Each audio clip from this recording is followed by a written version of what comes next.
bienvenido a este nuevo capítulo del libro comentado El centro se distingue por su levedad, de Bert Hellinger. En esta oportunidad estaré leyendo y comentando a partir del título Historias de la felicidad. La felicidad nos parece tentadora y traidora, atractiva y peligrosa, ya que frecuentemente aquello que deseamos aporta desdicha y aquello que tememos felicidad. A veces preferimos agarrarnos a la desdicha por parecernos segura o grande, o porque la consideramos inocencia o mérito, o una prenda de una felicidad venidera. Así quizá despreciamos la felicidad como vulgar o pasajera y fugaz, o le temamos como culpa y traición, o como delito, o como presagio de la desdicha. Las dos caras de la felicidad. En viejos tiempos, cuando los dioses parecían muy cercanos a los hombres, había en una ciudad pequeña dos cantantes, los del mismo nombre, Orfeo. Uno de ellos era el grande, había inventado la cítara, una forma primitiva de la guitarra, y cuando tocaba las cuerdas para cantar, la naturaleza a su alrededor quedaba encantada. Los animales salvajes reposaban mensamente a sus pies. Los altos árboles se inclinaban hacia él. Nada se resistía a sus melodías.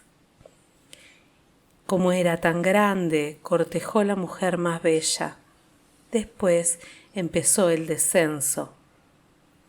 Mientras estaba celebrando la boda, la bella Eurídice murió, y la copa colmada, aún antes de llegar a sus labios, se rompió. Pero para el gran Orfeo la muerte aún no fue el final.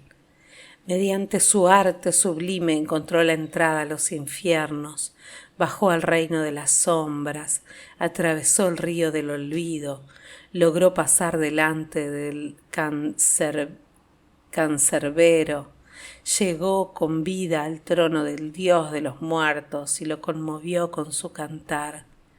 La muerte liberó a Eurídice, pero bajo una condición.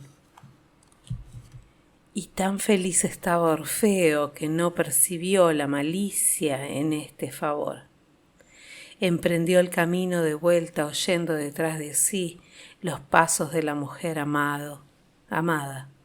Pasaron ilesos ante el cancerbero, atravesaron el río del olvido, comenzaron la subida hacia la luz, ya la veían de lejos. De repente Orfeo oyó un grito. Eurídice había tropezado. Se giró sobresaltado, vio aún las sombras desvanecerse en la noche. Estaba solo. Anegado en su dolor, cantó la canción de despedida. Ay, la perdí, toda mi felicidad se fue con ella. Él mismo encontró el camino a la luz del día, pero la vida se le había hecho extraña entre los muertos. Cuando unas mujeres borrachas quisieron llevarlo a la fiesta del vino nuevo, se negó, y ellas lo desgarraron vivo. Tan grande fue su desdicha, tan vano su arte, pero todo el mundo le conoce. El otro Orfeo era pequeño, no era más que un cantor. Actuaba en fiestas sencillas, tocaba para la gente sencilla, daba una alegría sencilla y él mismo se lo pasaba bien. Como no podía vivir de su arte, aprendió también otra profesión, corriente. Se casó con una mujer corriente, tuvo hijos corrientes, pecaba de vez en cuando, era corrientemente feliz y murió viejo y saciado de vida. Pero nadie lo conoce, menos yo.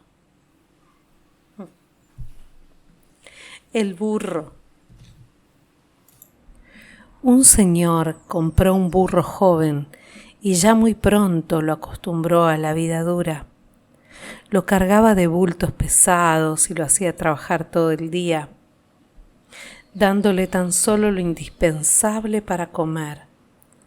Así el burro pequeño muy pronto se convirtió en un burro de verdad.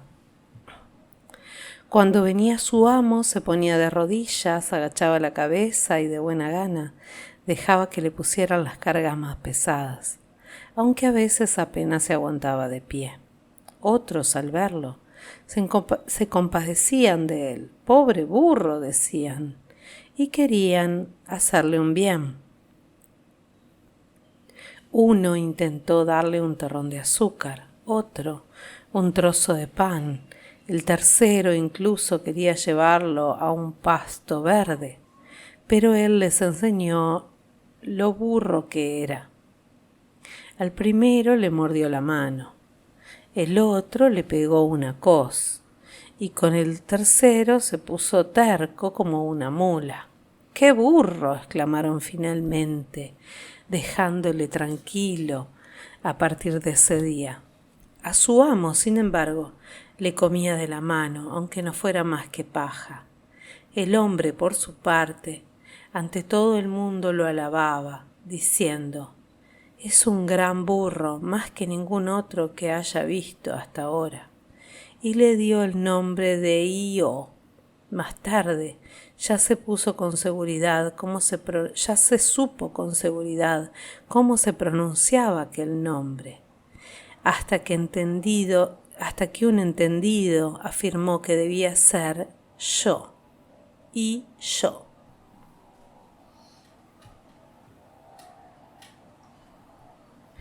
La escapatoria. En alguna parte del sur, al amanecer, un pequeño mono subió a una palmera, sacudiendo un coco pesado en sus manos y gritando con todas sus fuerzas. Así lo oyó un camello que se acercó, alzó la mirada y le preguntó: «¿Qué te pasa hoy?». «Estoy esperando al gran elefante, le pegaré una paliza con el coco que se va a enterar». Pero el camello pensó: «¿Qué querrá realmente?». Al mediodía pasó un león, también él oyó al pequeño mono, lo miró desde abajo y preguntó: «¿Te pasa algo?». «Sí», gritó el mono, «necesito el gran elefante, le pegaré una paliza con el coco que le reventará el casco». Pero el león pensó: «¿Qué le pasará realmente?». Por la tarde vino un rinoceronte, se extrañó al oír al mono, levantó la mirada y le preguntó: «¿Qué te pasa hoy?». «Estoy esperando al gran elefante, le pegaré una con el coco que le reventará el casco y lo dejará seco». El rinoceronte, sin embargo, pensó: «¿Qué querrá realmente?». A última hora de la tarde llegó el gran elefante, se rascó en la palmera y cogió algunas ramas con su trompa. Encima de él, sin embargo, reinaba un gran silencio absoluto. Después levantó la mirada, vio al pequeño mono detrás de una rama y preguntó: «¿Te pasa algo?». «No», se apresuró a decir el mono, «nada. Durante el día estuve gritando un poco, pero no lo habrás tomado en serio, ¿verdad?». El elefante, sin embargo, pensó: «Algo le falta realmente». Después vio a su manada y se marchó con pasos majestuosos. El pequeño mono aún se quedó quieto largo tiempo. Después cogió el coco, volvió al suelo, le pegó contra una roca, lo reventó y bebió su leche y comió su fruto. Limpieza general. Alguien vive en una casa pequeña y con los años se va amontonando un sinfín de trastos en sus cuartos. Muchos huéspedes trajeron sus cosas. Al seguir su camino dejaron alguna que otra maleta. Es como si aún estuvieran, aunque hace tiempo que se marcharon para siempre. También aquello que el propietario mismo ha ido coleccionando sigue guardado en la casa. Nada debe darse por acabado ni puede perderse, incluso objetos rotos se aferra a su memoria, y así se quedan quitándoles espacio a otras mejores. Solo cuando el dueño de la casa ya está a punto de ahogarse, empieza a hacer limpieza. Comienza con sus libros. ¿Quiere seguir mirando las imágenes antiguas, intentando comprender enseñanzas e historias ajenas? Así saca de su casa aquello que hace tiempo se resolvió y en las habitaciones vuelve a haber espacio y luz. Después abre las maletas ajenas para mirar si aún queda algo que él pudiera usar. Descubre algunas preciosidades y las aparta, el resto lo saca afuera.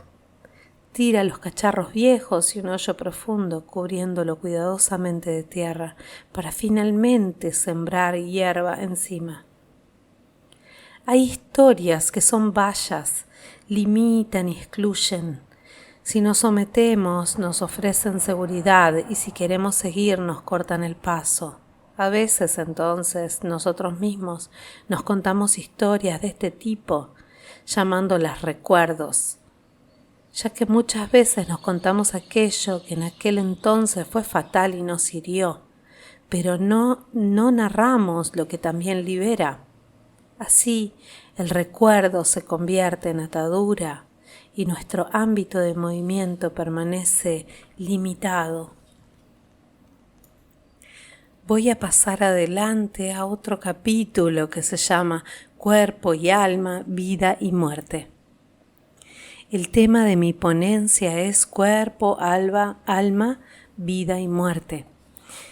Y les hablaré de la interacción entre cuerpo y alma y de la vida con la muerte y con los muertos, teniendo en cuenta que las causas de muchas enfermedades se hallan, al menos parcialmente, en el ámbito del alma y de la historia familiar.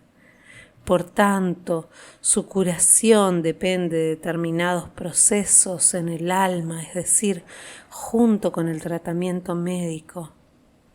También hay que reconocer y poner en orden algo en el alma.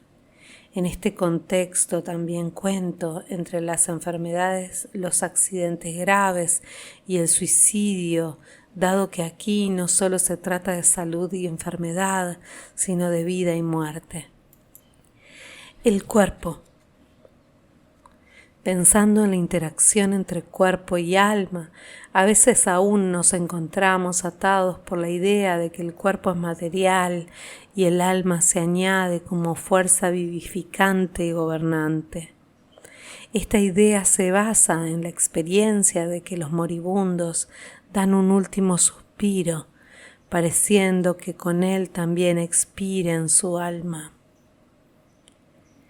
Y del final de la vida, esta imagen se transfiere también al principio de la misma, similar al reto bíblico de la creación, según el cual Dios formó al hombre del polvo y de la tierra, soplando de su nariz el hálito de la vida. Pero según nuestro saber, el hombre vivo nace porque las células germinales, ya animadas de sus padres, se unen en él para formar un nuevo ser humano.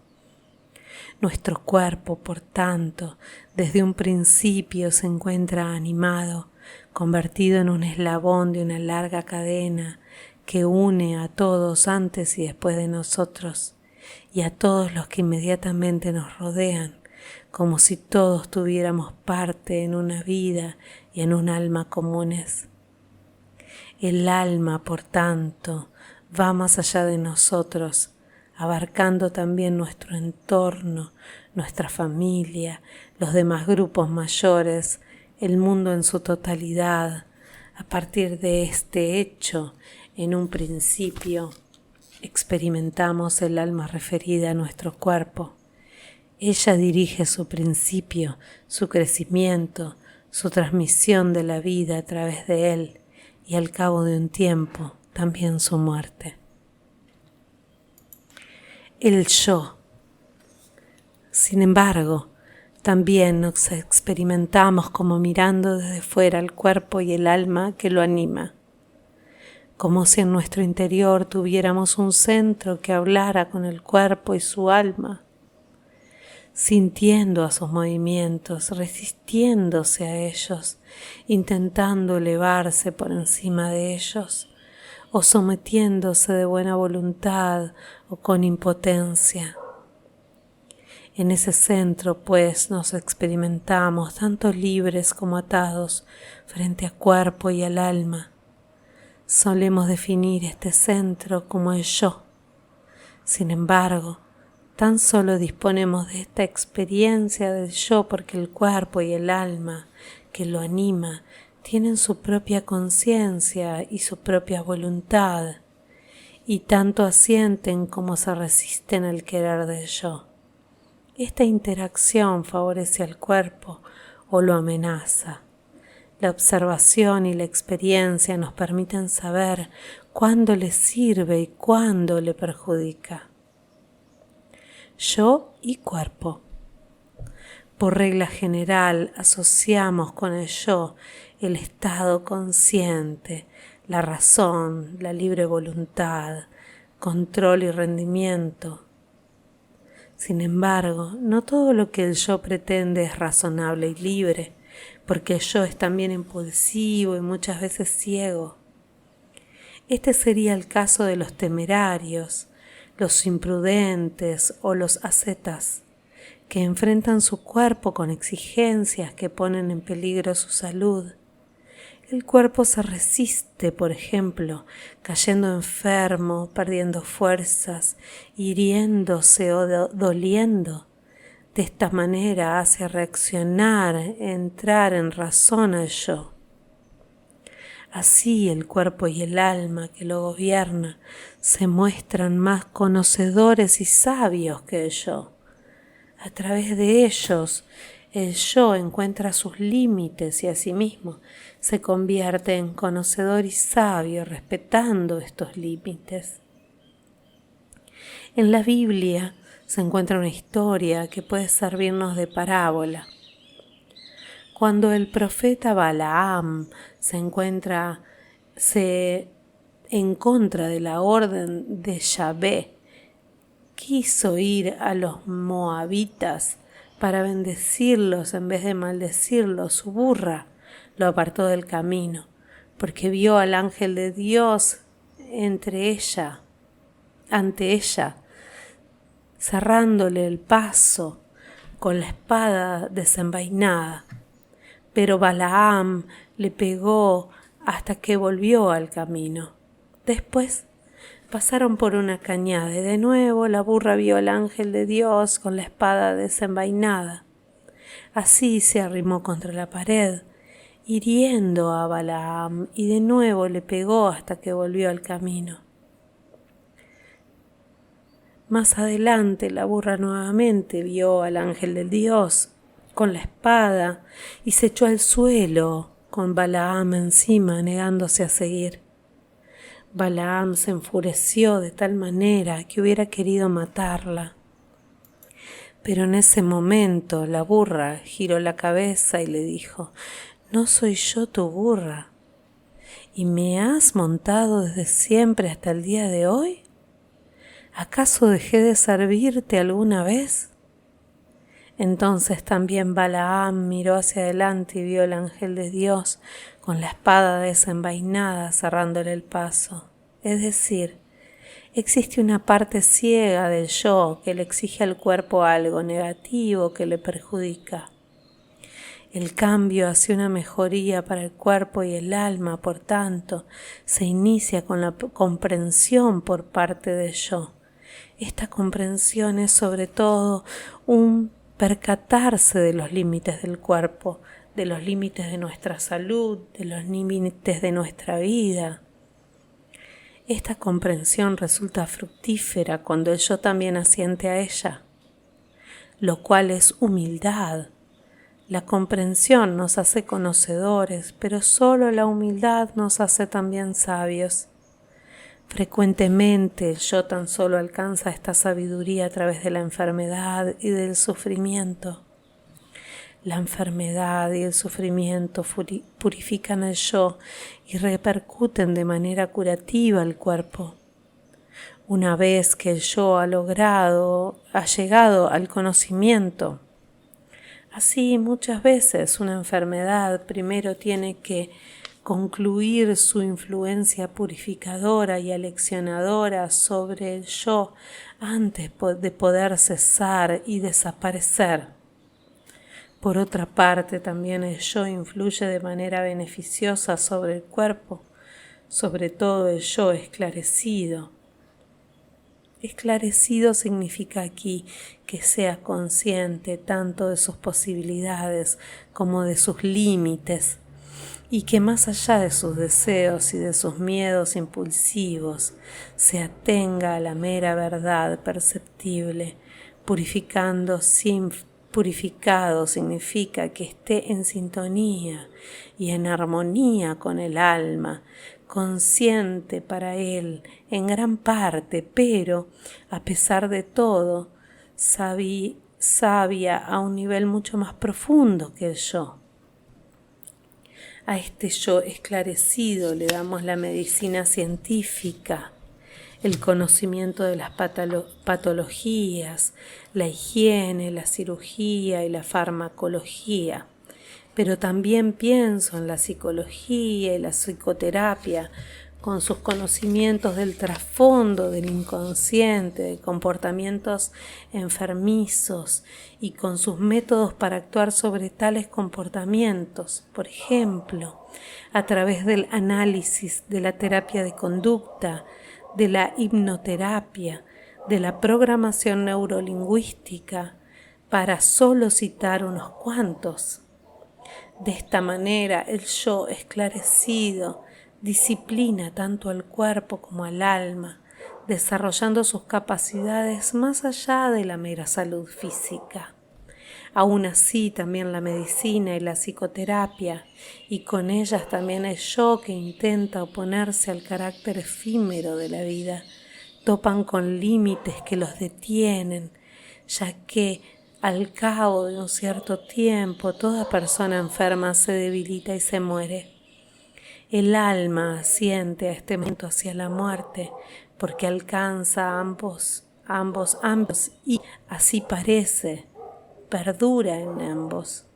Ella anhela volver y está en armonía con este movimiento. Freud llama a este anhelo el impulso de muerte. No obstante, se trata de un movimiento sumamente consciente y alerta, porque en lo hondo el alma y con ella el cuerpo anhela volver al origen del que nace y al que vuelve la vida. Familia y alma. Pero el alma no solo actúa en el cuerpo, ni está en él como algunos dicen, se encuentra en interacción con su entorno, ya que de lo contrario no habría ni metabolismo ni procreación. Este entorno comprende sobre todo la familia, la red familiar en la que recibimos y en la que transmitimos la vida, si podemos. Obviamente la familia y la red familiar tienen un alma y una conciencia comunes que vinculan y dirigen a los miembros de la familia de acuerdo con un orden básicamente inconsciente. De manera similar a como el alma también vincula y gobierna a los miembros y órganos del cuerpo. Es decir, el alma actúa en la familia y en la red familiar como si de un cuerpo extenso se tratara. Y de la misma manera que podemos, paso a paso y a través de la observación y de la experiencia, comprender e influir sobre los órganos que determinan la interacción entre los diversos órganos del cuerpo, así también podemos, paso a paso y a través de la observación y de la experiencia, aclarar los órdenes que determinan la interacción entre los diferentes miembros de una familia. En primer lugar, nos llama la atención que al igual que el cuerpo, también la familia y la red familiar tienen unos límites exteriores, es decir, el alma familiar únicamente vincula de esta manera especial a determinados miembros de la familia. dirigiéndolos a través de una conciencia común. Así permanecen en esta familia y en la red familiar, los hermanos, los padres de sus hermanos, los abuelos, a veces algunos de los bisabuelos e incluso antepasados más lejanos, si tuvieron una suerte especial. Otros familiares, como por ejemplo primos, ya no cuentan entre ellos.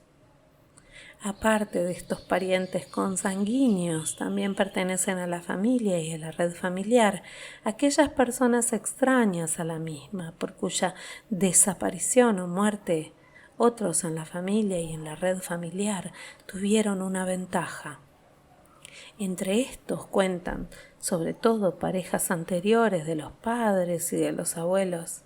Sin embargo, aún existen otras similitudes entre el actuar del alma en el cuerpo y el actuar del alma en la familia y en la red familiar. De la misma manera que el alma vela por la integridad del cuerpo, también vela por la integridad de la familia y de la red familiar. Así procura, por ejemplo, compensar la pérdida de un miembro a través de otro miembro que le represente. Este es uno de los motivos por los que determinados miembros de una familia se ven implicados en el destino de otros miembros, especialmente anteriores. Y de la misma manera que en caso extremo el cuerpo tiene que renunciar a uno de sus órganos que pone en peligro la salud de los demás, así también la familia a veces debe separarse de uno de sus miembros si su permanencia pone en peligro a otros en la familia. Familia y enfermedad. A continuación presentaré algunos ejemplos para ilustrar el desarrollo de las implicaciones familiares enfermizas y amenazantes para la vida y para señalar las posibilidades de evitarlas o de librarnos de ellas. Cuando la familia pierde a uno de sus miembros, por ejemplo, muriendo el padre o la madre tempranamente, frecuentemente uno de los hijos le dice interiormente: «Te sigo».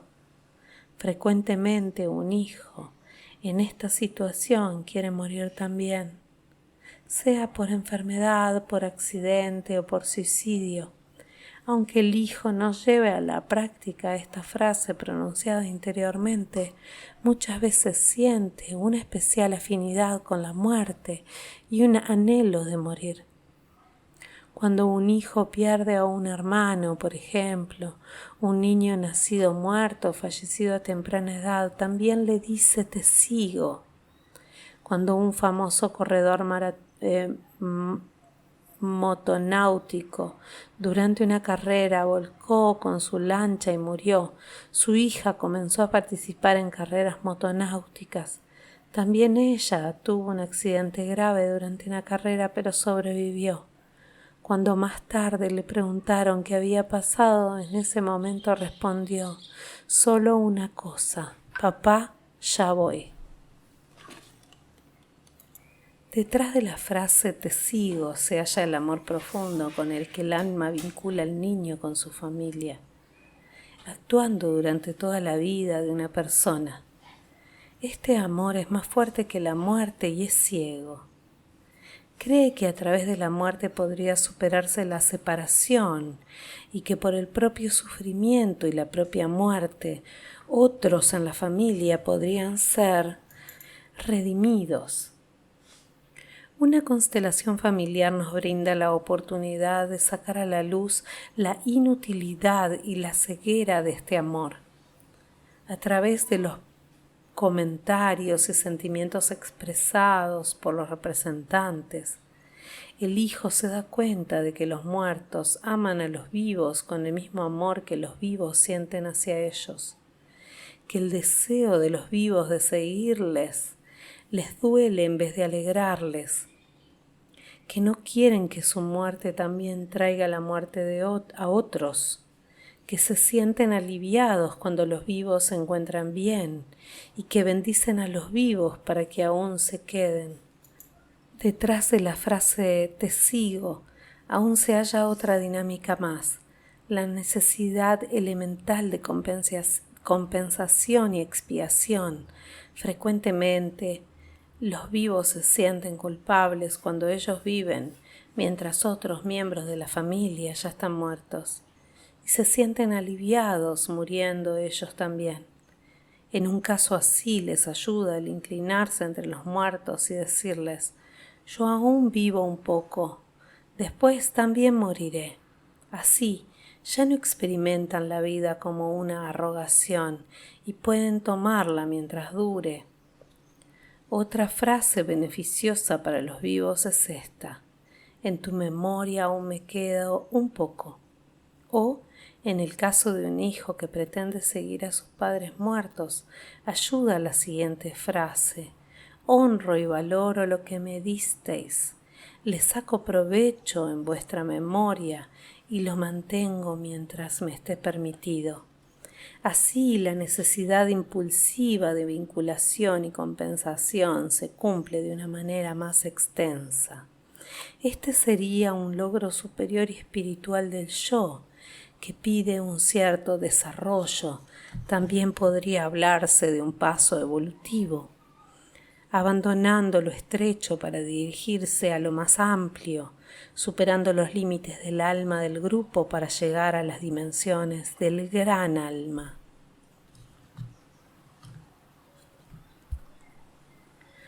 Vivos y muertos.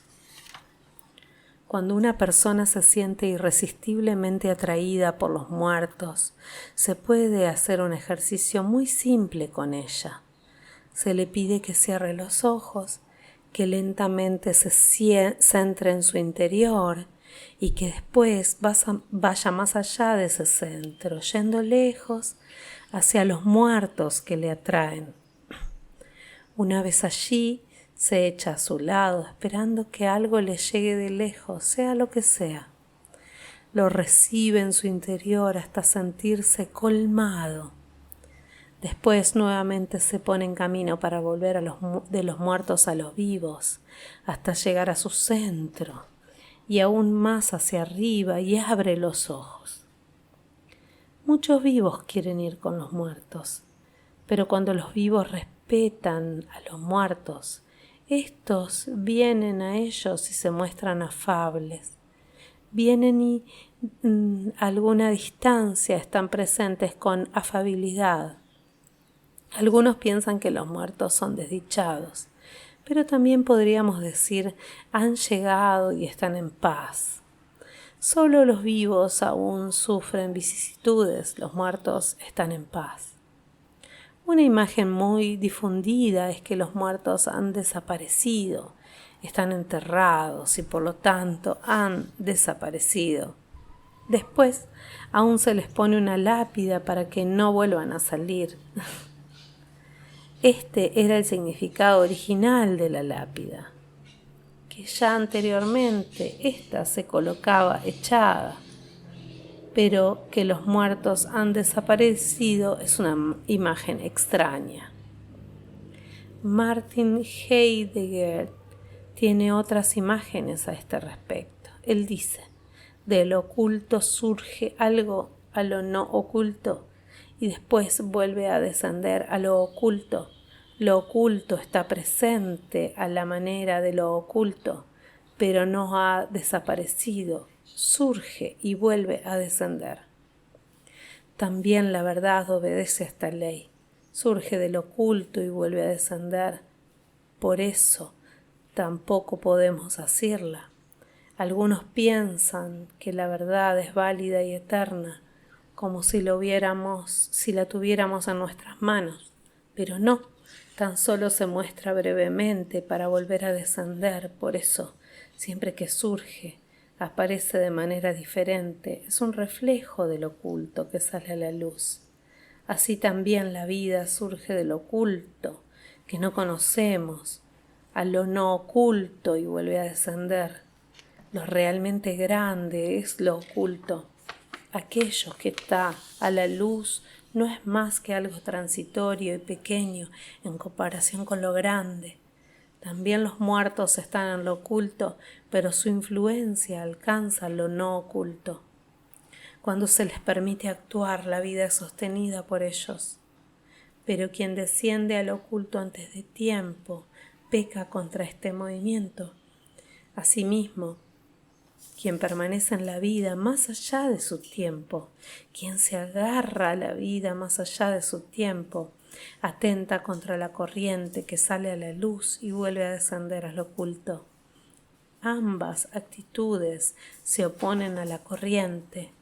El abandonar la vida demasiado rápido, antes de tiempo, sería como un desprecio de aquello que está a la luz, y también el sujetar la vida aunque el tiempo haya terminado. Una vez terminado el tiempo, corresponde soltarse y descender. Como terapeuta me sirvo de la ayuda de los muertos para mantener con vida a los vivos, mientras corresponde y hasta donde tenga el derecho de hacerlo. Pero cuando se muestra que el tiempo se ha consumido, no sujeto a nadie. Espero atentamente, pero sin intervenir. No me opongo al destino ni a la corriente, como si pudiera o debiera evitar el descenso, sino que estoy en armonía con ello. Como estos procesos tan profundos, tratándose de vida o muerte, podemos ver cómo a veces vislumbran una solución y que el paciente lo acepta durante un tiempo, pero después vuelve a descender. También aquí asiento, porque no sabemos si la suerte que el individuo elige o a la que se rinde, en el fondo, no será lo más apropiado para él, sino tendrá más grandeza oculta que los ajenos no llegamos a captar. Esta actitud tiene algo tranquilizante, algo profundo, nos permite movernos en un ámbito como en el otro, estando unidos también en la vida como el fundamento último.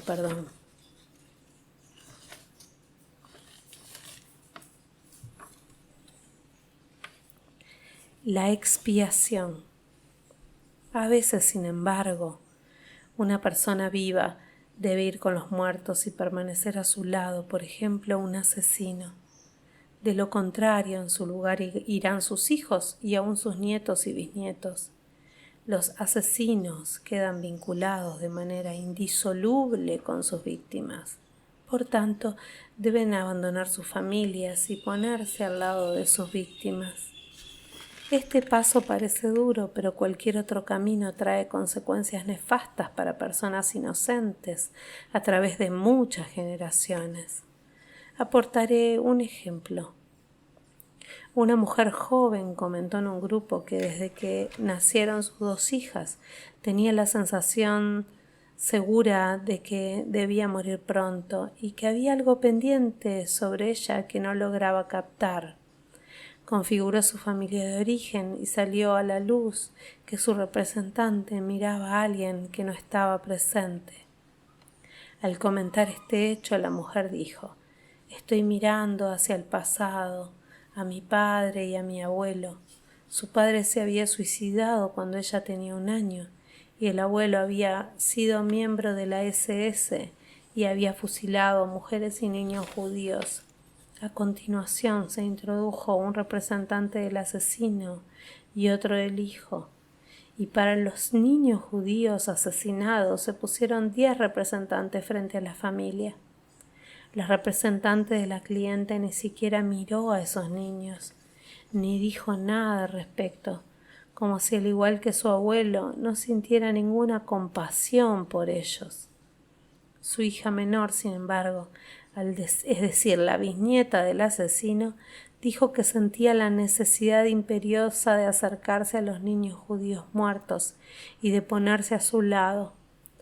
Estos son los efectos de un asesino a través de generaciones. Cuando un asesino rechaza el vínculo que lo une con los muertos y cuando estos no son valorados ni respetados. Como siguiente paso se le pidió a la mujer que se estirara en el suelo delante de los niños muertos y que después de un tiempo en el que lloró mucho junto con sus hijas se arrodillaron delante de ellos y los miraran.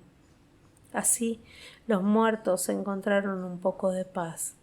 Se entristecían y se sentían como si volvieran a vivir. Se compadecían de la mujer y de sus hijas, especialmente la más joven, que querían ponerse a su lado, pero aún no se había encontrado la paz definitiva, pues el asesino mismo percibía una amenaza, sintiendo una angustia mortal. Solo cuando se le dijo que saliera de la sala, gesto que simbolizaba la muerte, los niños muertos empezaron a encontrarse mejor. Toda su atención y compasión se centraba ahora en la mujer afligida y en sus hijas, esperando que de ella saliera algo que pudiera liberar a sus hijas. Mientras tanto, el padre de la mujer, que se había suicidado, quiso ponerse delante de su hija y de sus nietas para protegerlas y evitar que siguieran a los niños judíos a la muerte. Su deseo era ponerse al lado de los muertos en lugar de ellas y en lugar de su padre, pero en contra de lo que piensan los vivos, los muertos no querían la muerte de los inocentes. Después se les pidió a las hijas que se pusieran entre sus padres. Estos las cogieron de las manos, se inclinaron profundamente ante los niños judíos muertos, les miraron a los ojos y les dijeron: «Por favor». Pero la mujer aún sentía el impulso de ir con los muertos. Así se puso al lado de ellos y de su padre muerto, que ya antes se había puesto con ellos. La mujer sentía que se lo merecía y estaba aliviada. Los comentarios de los representantes de los niños judíos muertos, sin embargo, expresaban algo totalmente diferente. Los citaré literalmente. Primer niño: experimento el estar muerto como algo impersonal, como si no tuviera nada que ver con el asesino y menos aún con su nieta. Para mí no corresponde que ella se ponga a nuestro lado. Debería ir con su familia. Yo no tengo ningún interés en que ella pague ninguna culpa. Este es un ámbito que no le corresponde. Segundo niño: cuando vino me empezaron a flaquear las piernas. Enseguida pensé que no pertenecía a nuestro grupo. Tercer niño: simplemente es demasiado. Cuarto niño: no quiero este sacrificio, no le corresponde. Quinto niño: para mí tiene una tarea que cumplir con sus hijas para poner fin a todo este dolor. Sexto niño mostraba mucha tristeza y dijo: no tiene por qué seguirnos a nosotros ni a su padre, su lugar está con su familia. Séptimo niño: si realmente me mirara sabría que no puede estar aquí. Octavo niño: empecé a sentir más calor y ella significa algo muy cercano para mí. Noveno niño: cuando vino aquí pensé, no perteneces aquí. Décimo niño: cuando se pasó a este lado surgieron agresiones. Y el padre muerto dijo: a mí me dolió cuando vino, tenía ganas de decirle, tu lugar está con tu familia, de esto me ocupo yo solo. A través de estas respuestas la mujer se dio cuenta de que era una arrogación ponerse al lado de los muertos cuando no se pertenecía a su grupo. Volvió al lado de sus hijas, miró abiertamente a los niños judíos muertos y dijo: al cabo de un tiempo iré también. Después miró a sus hijas diciéndole: ahora aún me quedo un poco. Lo mismo dijo también a su marido. Después se volvió a llamar al representante del abuelo. Este comentó: me sentí muy aliviado cuando se me dijo que saliera de la puerta. Aquí no hubiera debido ni querido decir nada. Y lo mismo sentía mientras estaba afuera. Hasta aquí este ejemplo. En este contexto también quisiera decir algo en relación a los descendientes de las víctimas. Muchos conciudadanos judíos cuyos familiares fueron asesinados en los campos de exterminio temen mirar a sus muertos y darles la honra.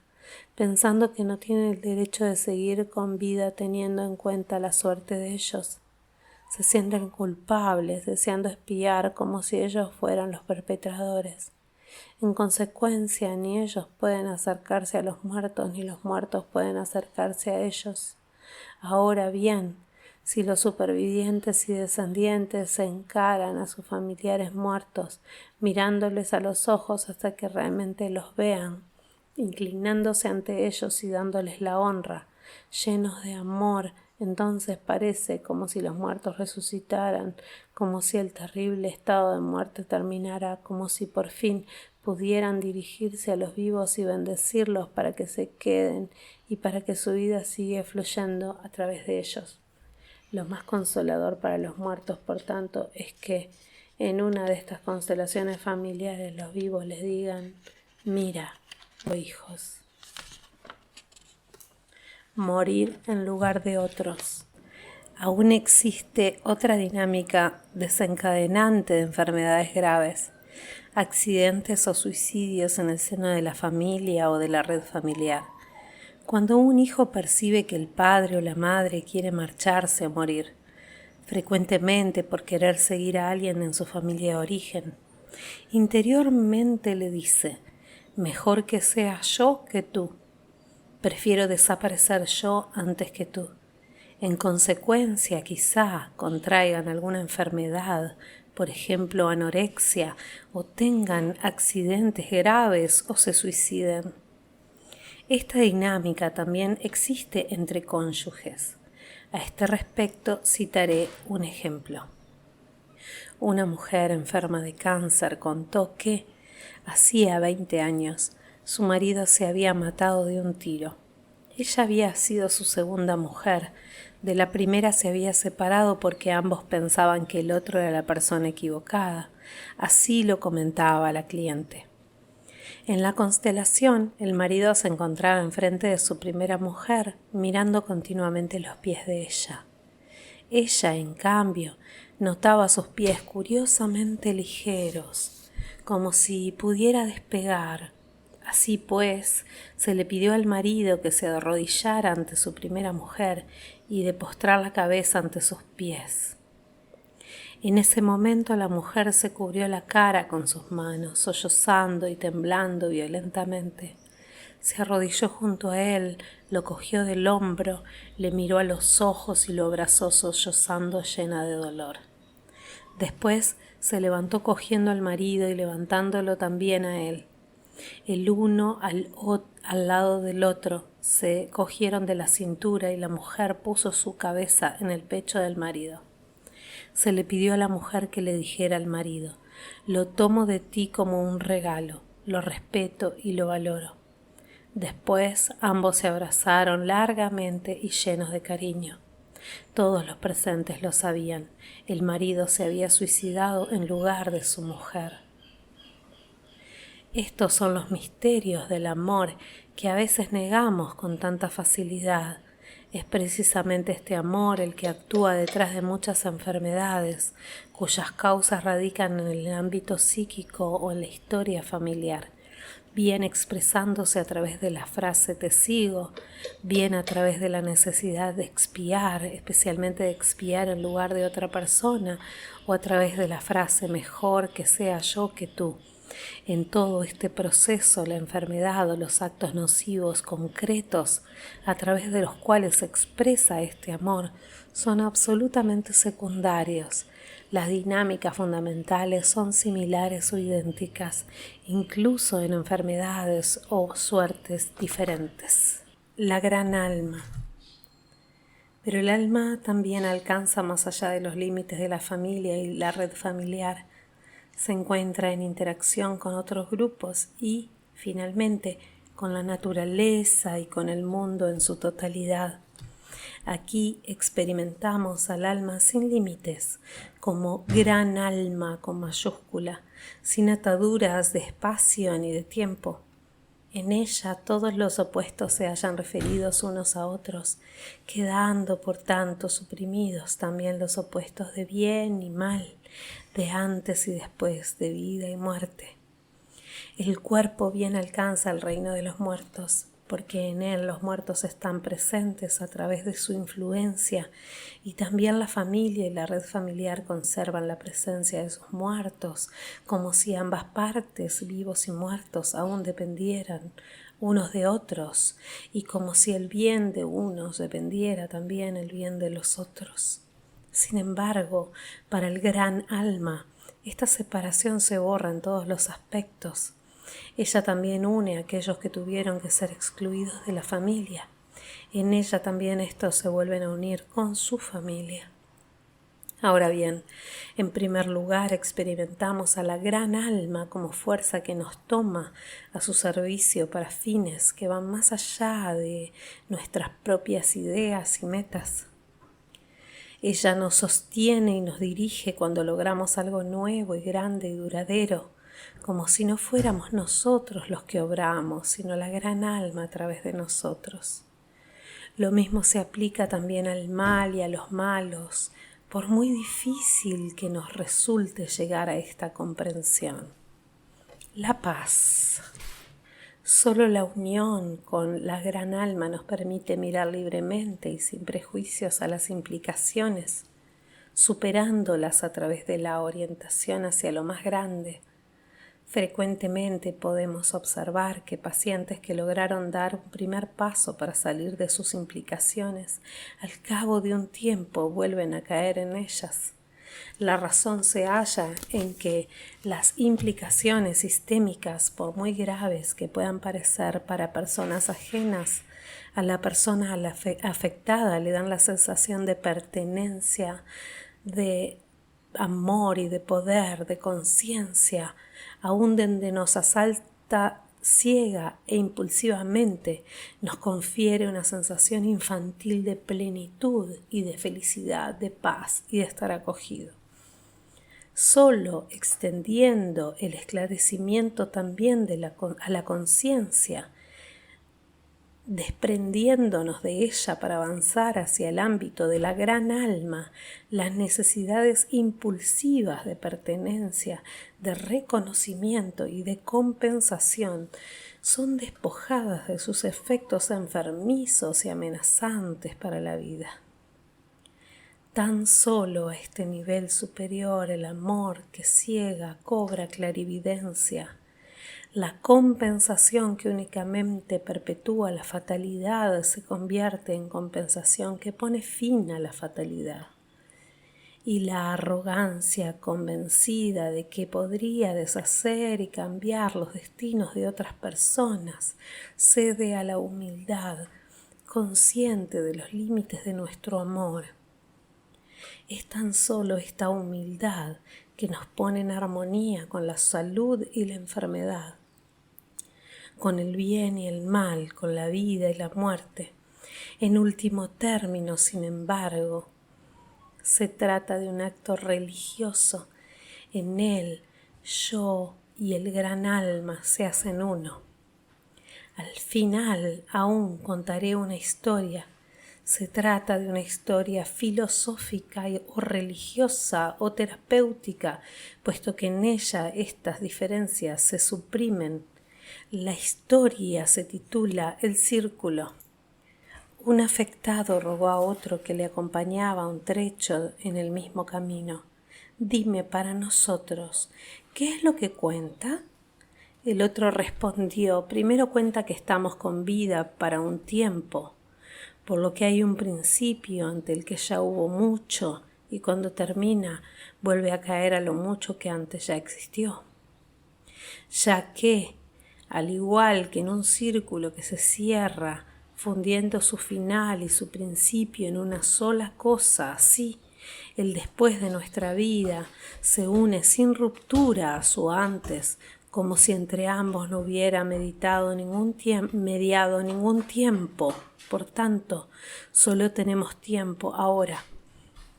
Después cuenta que aquello que en el tiempo obramos junto con él se nos escapa, como si a otro tiempo perteneciera y donde creíamos actuar, tan solo fuéramos levantados como una herramienta, empleados para algo más allá de nosotros y luego puestos a un lado de nuevo.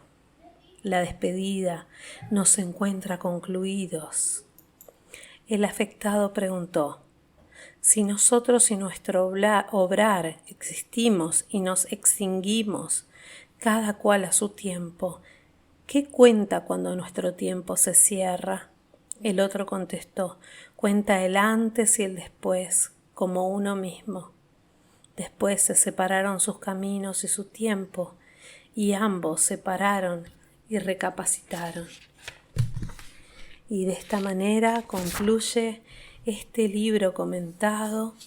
El centro se distingue por su levedad, de Bert Hellinger. En esta oportunidad hice un audio un poco más largo que lo habitual. Casi les diría que podía haberlo hecho en 2 partes, pero bueno, decidí hacerlo de esta manera porque bueno, me va a tomar unos días de descanso. Mañana es mi cumpleaños, así que espero que hayan disfrutado de este libro y bueno, tienen más material ahí en mi biblioteca. Además está decirte que si te gustó, lo compartas con aquellas personas a las cuales le puede interesar este libro y esta información tan valiosa del maestro Bert Hellinger. Un abrazo y muchas felicidades para ti.